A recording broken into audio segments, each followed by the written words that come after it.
A orientação que eu recebi da organização do curso foi que cada palestra tivesse, no máximo, 10 minutos, para que, ao final, nós consigamos discutir alguma coisa do que foi apresentado. Então, eu pediria aos palestrantes que se detivessem no máximo 10 minutos, e quando esses 10 minutos se completarem, eu vou avisar pedindo para que encerrem a palestra para a gente poder discutir ao final.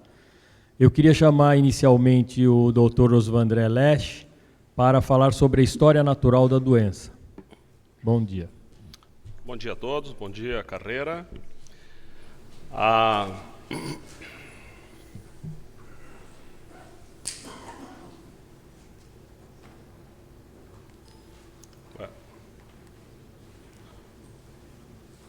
Então, ombro e cintura escapular.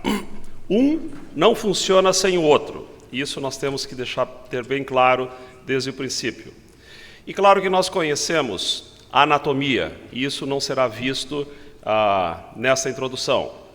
Mas vale dizer, esse cantinho verde aqui, o tal de footprint, que é a área de inserção do manguito rotador.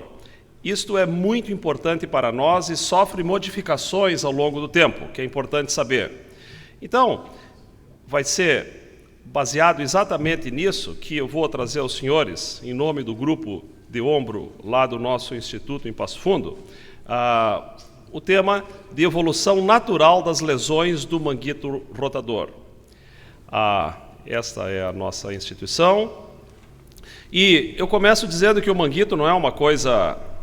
Não é só aquele músculozinho de 1 centímetro. Na prática, a inserção é altamente especializada. Ela tem uma área mais rígida exteriormente e uma área mais frágil interiormente, junto à cápsula articular. E é isto a razão pela qual a boa maioria das lesões começa na parte interna, não na parte externa do manguito. Portanto, para levar para casa, as camadas bursais são mais rígidas, suportam o estiramento e são mais resistentes à ruptura.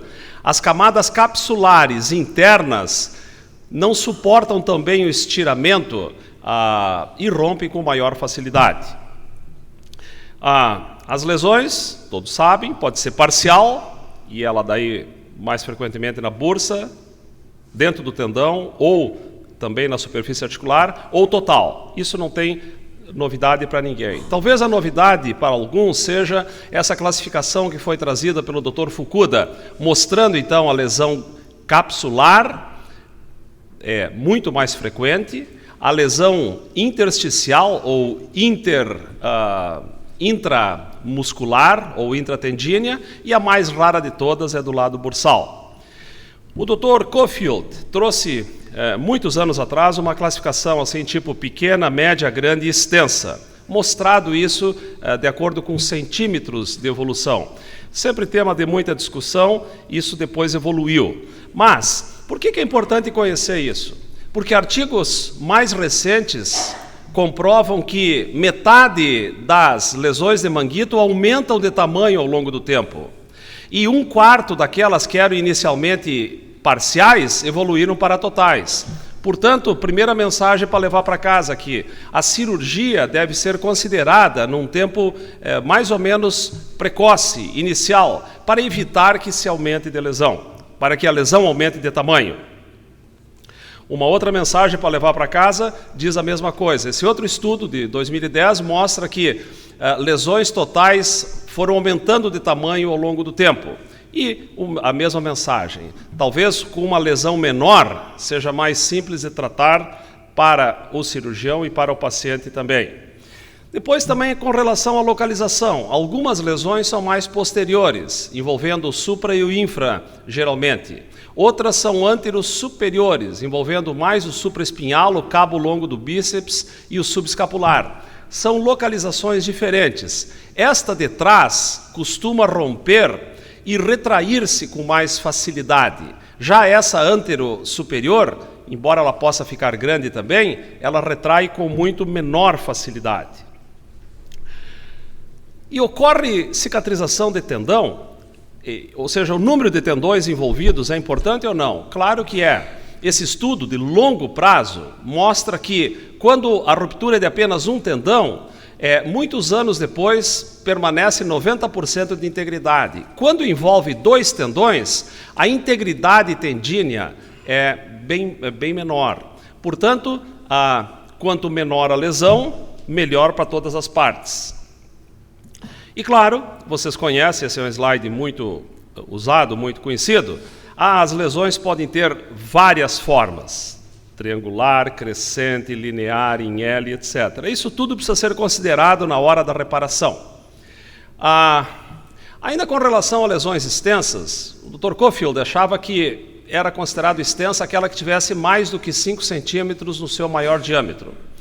O japonês Nobuhara, que é onde nós iremos para o próximo Congresso Mundial no ano que vem, acha que, explicou aqui uma área quadrada, 5,5 centímetros, ficou assim, difícil de entender. E o Gerber faz alguma coisa um pouco mais anatômica. É uma lesão que envolve pelo menos 2 tendões. Isso ele considera extensa, não se valendo de centímetros. E aqui é uma montagem muito especial que eu vou mostrar para vocês a evolução natural. Acontecerão 5 imagens agora nesse plano frontal que vocês verão desde um manguito rotador considerado normal na ressonância até uma ruptura irreparável, maciça. Então, passa muito rapidamente e preste atenção aqui. Esse é o manguito rotador normal. Depois existe uma lesão parcial intratendínea. Depois uma lesão pequena quase completa. Daí uma lesão completa. Por fim, uma lesão completa pequena, média. Olha onde é que já está o manguito, muito grande. E aqui está um manguito retraído na borda da glenoide que você não consegue fazer praticamente mais nada. E, então, a mãe natureza faz a sua parte. O deltoide, que se permanece íntegro, retrai para cima essa cabeça do húmero, havendo, então, o contato cabeça-acrômio. E isto é o chamado fim da linha para nós. Isto é a evolução mais difícil de tratar possível. No plano sagital, a mesma coisa. Desculpe, está em vermelho, mas isso aqui é um acrômio, naturalmente, cabeça do húmero, e o manguito está aqui. Essa é uma lesão parcial do manguito. Ela vai ter uma lesão pequena do manguito, uma lesão maior, uma lesão grande, maciça, e aqui já está de novo a nossa cabeça do húmero em contato com o acrômio. Uma lesão irreparável para muitos. É importante também entender que a infiltração gordurosa precisa ser avaliada. Isto nós temos já há algum tempo. Gutalier nos deu de presente uma coisa muito importante. E há controvérsias aqui nesse campo dizendo se é reparável ou não uma infiltração de manguito grau 3 ou 4. O importante é nós sabermos procurar uma infiltração gordurosa. Ela é vista nesse plano sagital, esse é o supra, bem infiltrado, já o infra não está infiltrado e o subescapular está um pouco infiltrado. Então dá para imaginar que essa lesão seria antero-superior. E a academia desse ano mostrou um estudo muito importante, que é correto se avaliar a infiltração no plano frontal também.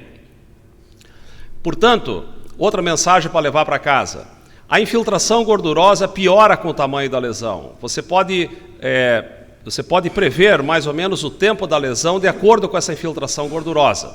E isso é um trabalho bem recente lá do Gilles Walsh e dos seus fellows. Em 2011 também, o timing para a cirurgia de reparação do manguito rotador. O resultado funcional dessas reparações é ideal que seja feito antes de 4 meses, porque depois de 4 meses da lesão, os resultados são mais ou menos uniformes, mas o melhor resultado é quando essa lesão é muito precoce.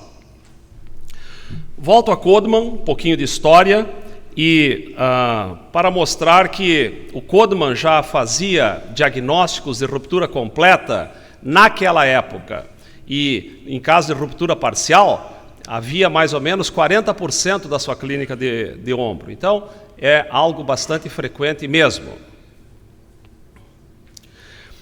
as patologias do manguito rotador estão em todas as faixas de idade, não faz parte apenas do público mais velho.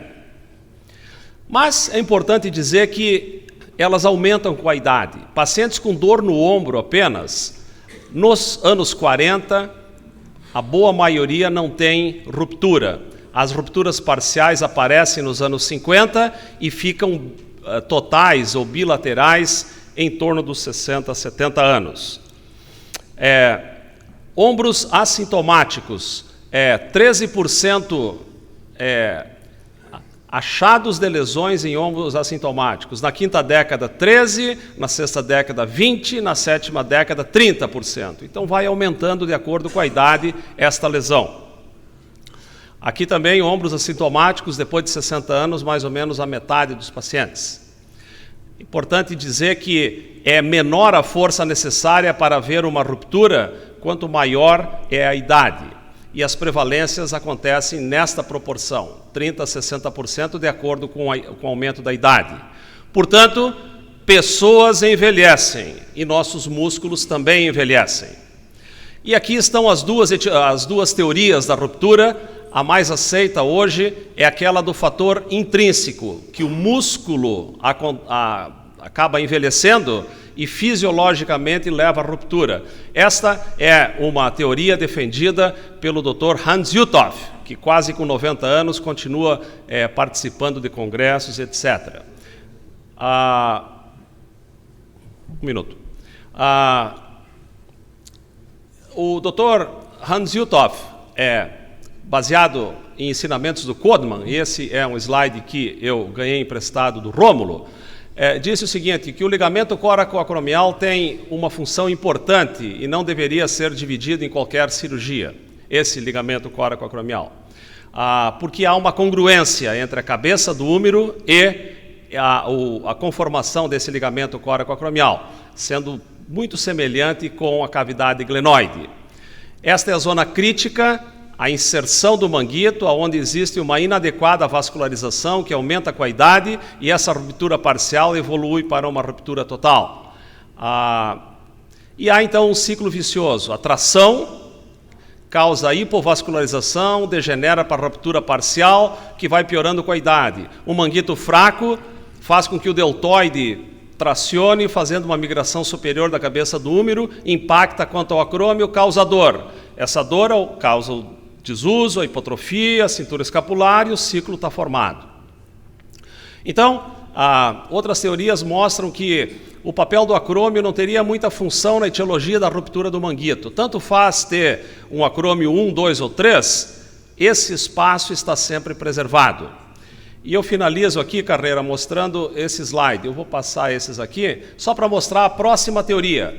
É a teoria, casualmente, hoje em menos aceita, e é do meu professor, o Charles Neer. Ele achava que o fator extrínseco, a ponta do osso, do acrômio curvo, tinha grande importância. Ele defendia ideias já anteriormente defendidas por Meyer, por exemplo, a teoria extrínseca, que teve, como você sabe, no Bigliani e no Morrison, a classificação do tipo 1, 2 e 3, ou do Snyder, um acrômio mais fino e mais grosso. Portanto, quanto mais curvo o acrômio, ou quanto mais grosso, maior seria a incidência de manguito. Essa teoria um pouco está em desuso, o pessoal acha que é mais envelhecimento, e eu finalizo com um slide do Dr. Fukuda, dizendo que eu acredito que a patogênese da lesão do manguito é multifatorial. Existem sim fatores intrínsecos, degeneração do tecido pela idade, hipovascularização, mas também o fator extrínseco não pode ser esquecido, especialmente em casos de trauma, e um acrômio curvo faz também a sua lesão. Muito obrigado. Esses são conceitos sobre a evolução natural da patologia do manguito.